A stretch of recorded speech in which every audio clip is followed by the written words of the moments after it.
Chapter 8, Intuition or Guidance. There is nothing too great of accomplishment for the man who knows the power of his word and who follows his intuitive leads. By the word, he starts in action unseen forces and can rebuild his body or remold his affairs.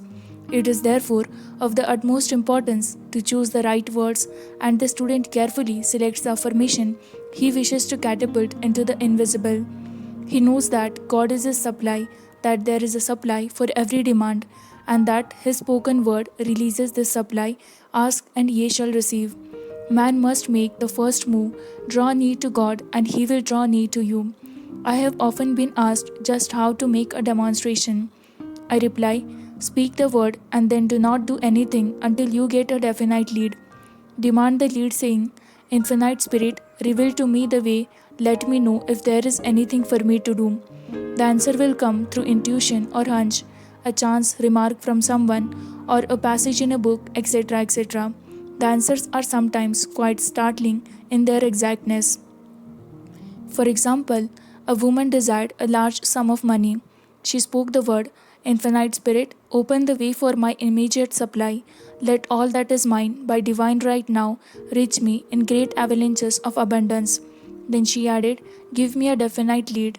Let me know if there is anything for me to do. The thought came quickly, give a certain friend who had helped her spiritually $100. She told her friend, who said, wait and get another lead before giving it.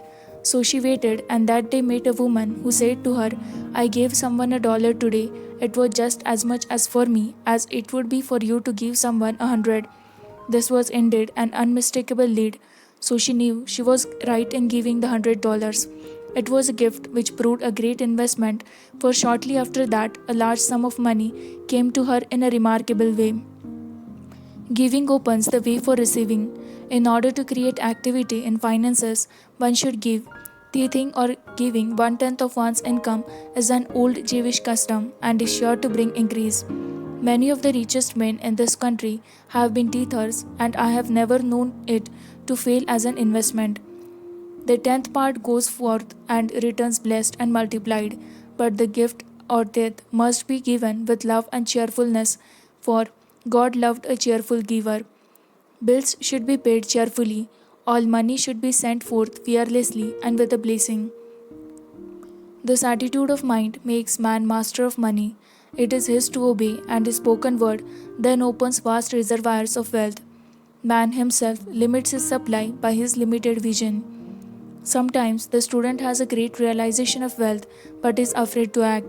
The vision and action must go in hand, as in the case of the man who bought the fur-lined overcoat. A woman came to me asking me to speak the word for a position. So I demanded, Infinite Spirit, open the way for this woman's right position. Never ask for just a position. Ask for the right position, the place already planned in divine mind, as it is only one that will give satisfaction. I then gave thanks that she had already received and that it would manifest quickly. Very soon she had 3 positions offered her, 2 in New York and 1 in Palm Beach, and she did not know which one to choose. I said, ask for a definite lead. The time was almost up and was still undecided when one day she telephoned. When I woke up this morning, I could smell Palm Beach. She had been there before and knew its balmy fragrance. I replied, well, if you can smell Palm Beach from here, it is certainly your lead. She accepted the position and it proved a great success. Often one's lead comes at an unexpected time. One day I was walking down the street when I suddenly felt a strong urge to go to a certain bakery a block or two away.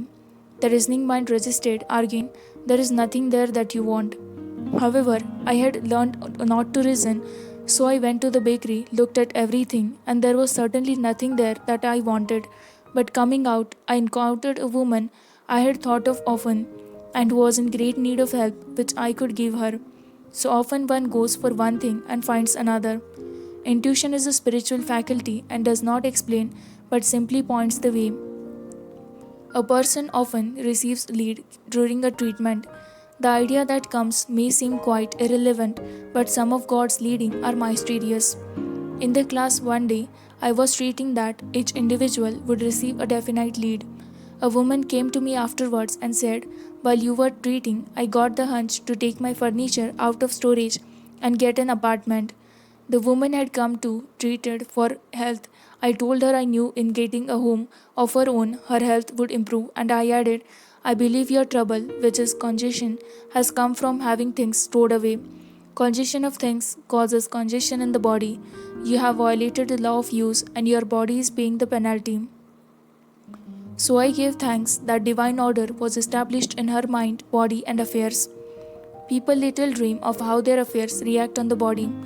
There is a mental correspondence for every disease. A person might receive instantaneous healing through the realization of his body being a perfect idea in divine mind and therefore whole and perfect, but if he continues his destructive thinking, holding, hating, fearing, condemning, the disease will return. Jesus Christ knew that all sickness came from sin, but admonished the leper after the healing to go and sin no more, lest a worse thing come upon him. So man's soul or subconscious mind must be washed whiter than snow for permanent healing, and the metaphysician is always delving deep for the correspondence. Jesus Christ said, condemn not lest ye also be condemned. Judge not lest ye be judged. Many people have attracted disease and unhappiness through condemnation of others. What man condemns in others, he attracts to himself. For example, a friend came to me in anger and distress because her husband had deserted her for another woman. She condemned the other woman and said continually she knew he was a married man and had no right to accept his attentions. I replied, stop condemning the woman, bless her, and be through with the situation. Otherwise, you are attracting the same thing to yourself. She was deaf to my words, and a year or two later became deeply interested in a married man herself. Man picks up a live wire whenever he criticizes or condemns and may expect a shock. Indecision is a stumbling block in many a pathway. In order to overcome it, make the statement repeatedly, I am always under direct inspiration, I make right decisions quickly. These words impress the subconscious, and soon one finds himself awake and alert, making his right moves without hesitation. I have found it destructive to look to the physic plane for guidance, as it is the plane of many minds and not the one mind. As man opens his mind to subjectivity, he becomes a target for destructive forces. The physic plane is the result of man's mortal thought and is on the plane of opposites. He may receive either good or bad messages. The science of numbers and the reading of horoscopes keep man down on the mental or mortal plane, for they deal only with the karmic path. I know of a man who should have been dead years ago according to his horoscope, but he is alive and a leader of one of the biggest movements in this country for the uplift of humanity. It takes a very strong mind to neutralize the prophecy of evil. The student should declare, every false prophecy shall come to naught. Every plan my Father in heaven has not planned shall be dissolved and dissipated. The divine idea now comes to pass. However, if any good message has ever been given one of coming happiness or wealth, harbor and expect it, and it will manifest sooner or later through the law of expectancy. Man's will should be used to back the universal will. I will that the will of God be done. It is God's will to give every man every righteous desire of his heart. The man's will should be used to hold the perfect vision without wavering. The prodigal son said, I will arise and go to my father.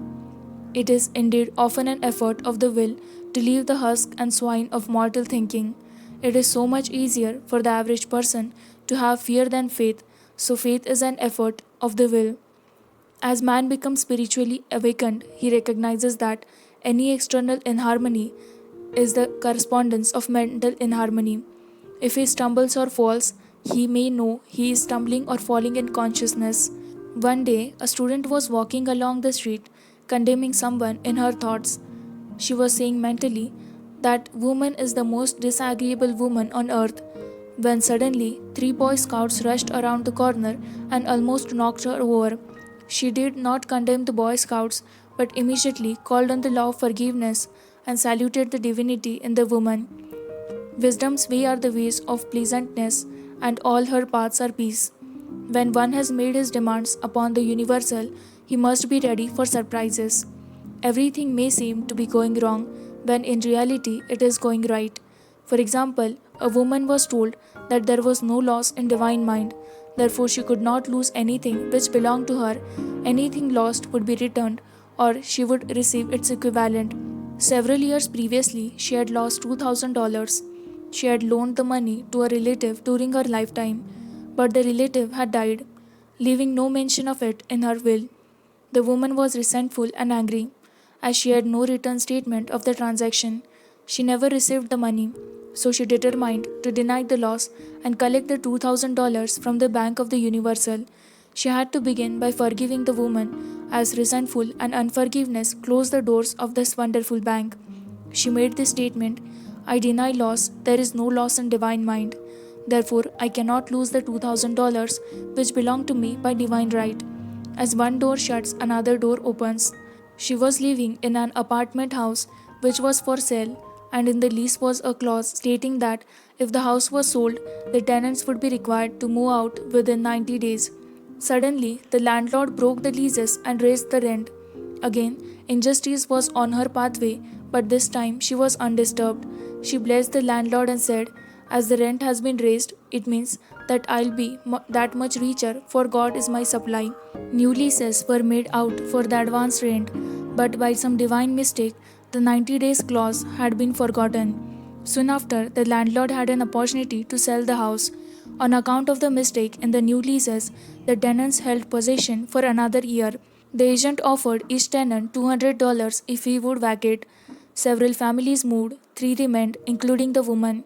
A month or two passed, and the agent again appeared.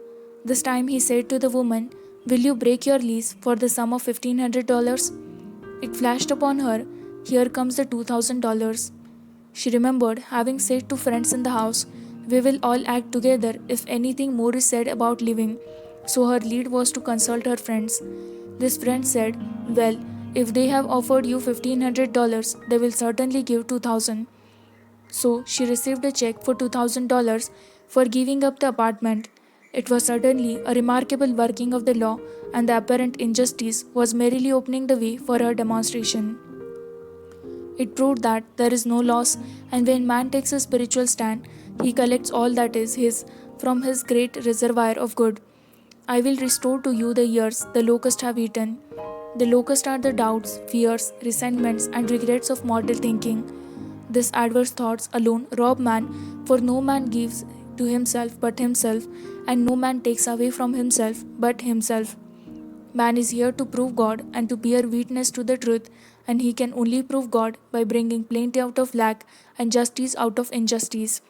Prove me now herewith, said the Lord of hosts, if I will not open you the windows of heaven and pour out a blessing that there shall not be a room enough to receive it.